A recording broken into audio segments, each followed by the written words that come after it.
மூலமாக சாம்பவ தீட்சியை பெற்றுக்கொள்ளுகிறார்கள். அது மட்டுமல்ல, தாவரங்கள் விலங்குகள் கூட இந்த தீட்சியை பெற்றுக்கொள்ளுகின்றன. அதனாலே தான் மனிதன் பூர்வ புண்ணிய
அவர்களுடைய தலைமைத்துவ தலைவர்கள் ஆகிய ஆளுநர்கள் அமைக்கப்பட்டிருக்கிறது. இந்த சித்திரையிலே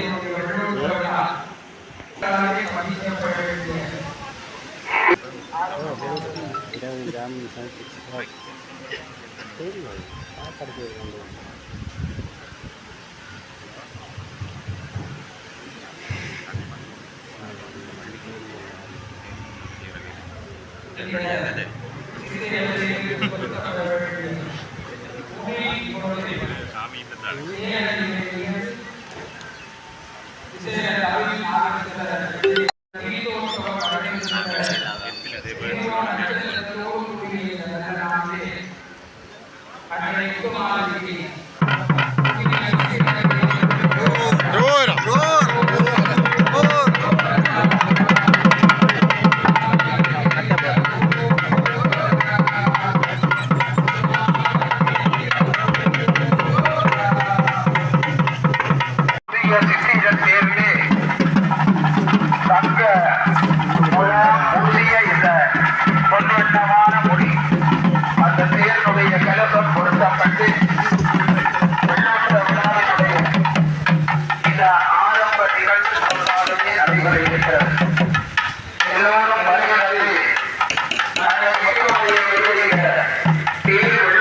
மிக முக்கியமான ஒரு நாள்.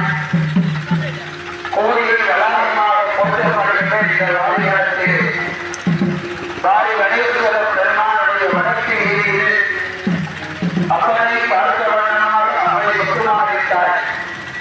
எழுந்தருள் அருள்வாகின்ற இந்த புனிதமான திருத்தலத்தில் கடந்த மக்குடித்தர பெருமானே மகாபாபிஷேக பெருவிழா இனிதாக நடைபெற்று இச்சிடத்தை தங்கள் கைவந்த தீர்வு காட்சி படுத்திய பெருந்தகைகள் எல்லோரும் பல்லாண்டு வாழ்க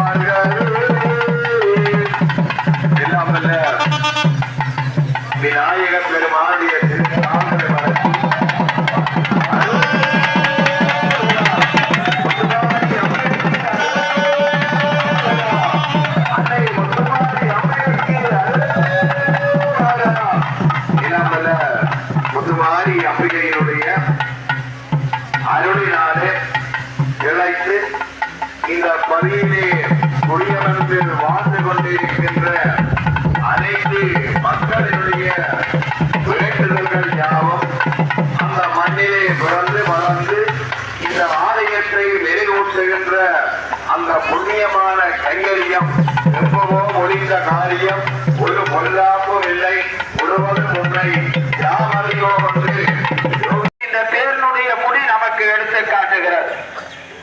அண்டத்திலே இருப்பது பிண்டத்திலே இருக்கும் என்று அருளாளர்கள் வழிகாட்டினார்.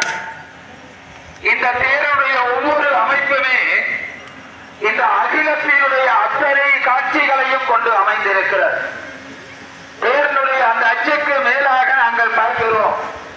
பூமாதேவி தாயார் அங்கே தேரினை தாங்குகின்ற வகையிலே அழகாக அமைக்கப்பட்டிருக்கிறது.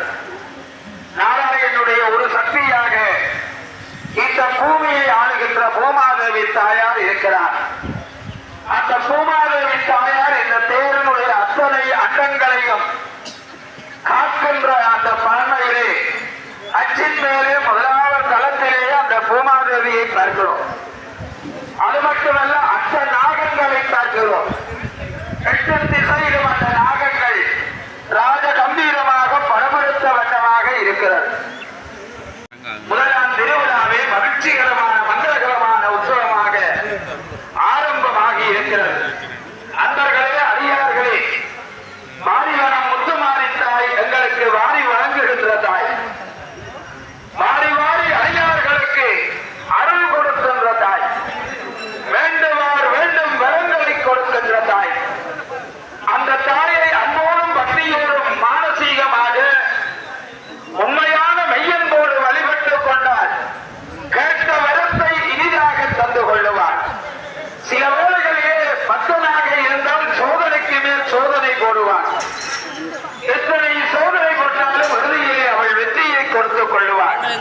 தன்னடியார் உண்மையான பக்தனார் என்று சோதிப்பது அவருடைய கடமைதானே. பாடசாலையிலே படிக்கின்ற மாணவனுக்கு சோதனை வைத்தால் தான் அவன் வாழ்க்கையிலே முன்னேறிக் கொள்ளுவான். அதை போல அன்றைய சோதனை போடுவது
அம்பிகையினுடைய திருப்பெரு வடிவாக விளங்கும் இந்த திருப்பேருடைய அமைவை நாங்கள் கண்ணார காண்கிறோம்.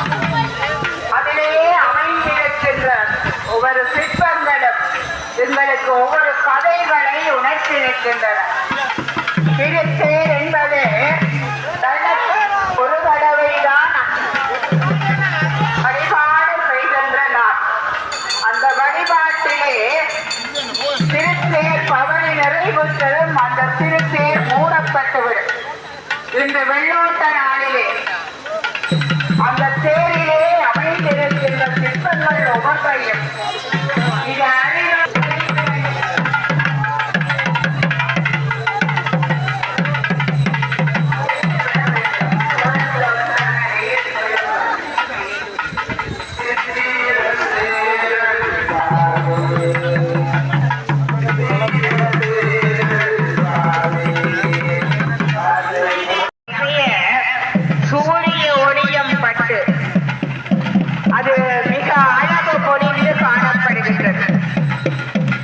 இது மங்கள வாத்தியங்கள் முழங்க இப்பொழுது வெள்ளோட்ட பவனியானது கிழக்கு வீதியின் ஊடாக மெதுமெதுவாக வருகையை தந்து கொண்டு இருக்கின்றது. இந்த ஆலய சூழலிலே உள்ளவர்கள் வசிப்பவர்கள் எங்கிருந்தாலும் பெருமாட்டியினுடைய இந்த புதிய தேரினை நாங்கள் காண வேண்டும் என்று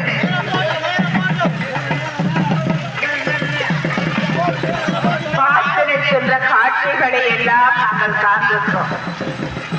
அழகுக்கு ஒவ்வாத அம்பிகை தாய் எழுந்தருளுகின்ற அந்த திருத்தேரும் அவ்வளவு அழகு பொருந்தியதாக காணப்படுகின்றது. அவளுடைய சிறப்பை எடுத்துக் காட்டுவது இந்த சித்திரத்தேராக அமைகின்றது. தொடர்ந்து வர்ணனையில் சைவப்புலவர் சத்யதாசன் அவர்கள் இணைந்து கொள்வார். வானுலகும் வாழ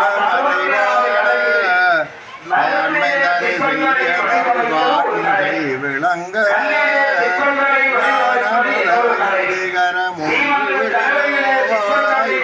யாரை பெறவில்லை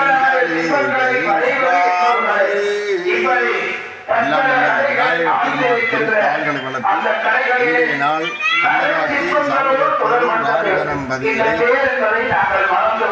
அருளாட்சி புரிய முத்துமாரி அம்பிகைக்கு மங்களகரமான பராபர வருடத்திலே சிறப்பான பௌர்ணமி திதியிலே திருவோண நட்சத்திரத்திலே துவஜாரோகணம் என்று சொல்லப்படுகின்ற கொடியேற்ற திருவிழா ஆரம்பமாகி தொடர்ந்து மாலையிலே அம்பாளுக்கு அமைக்கப்பட்ட சித்திர தேர் வெள்ளோடி இப்போது வெள்ளோட்டம் நிறைவாகி அந்த இடத்திலே சித்திர தேர் வந்து அமைந்திருக்கின்றது. இந்த நேரமானது தமிழ்நாட்டில் மட்டுமல்ல அகில உலகிலும் வாழுகின்ற அனைத்து உள்ளங்களுக்கும் நல்ல பொருள் நேரமாகும். ஒரு கோயிலில்லா ஊரில் குடியிருக்க வேண்டாம். ஒரு குடி இருக்க வேண்டிய ஊரென்றால் அங்கே கோயில் இருக்க வேண்டும்.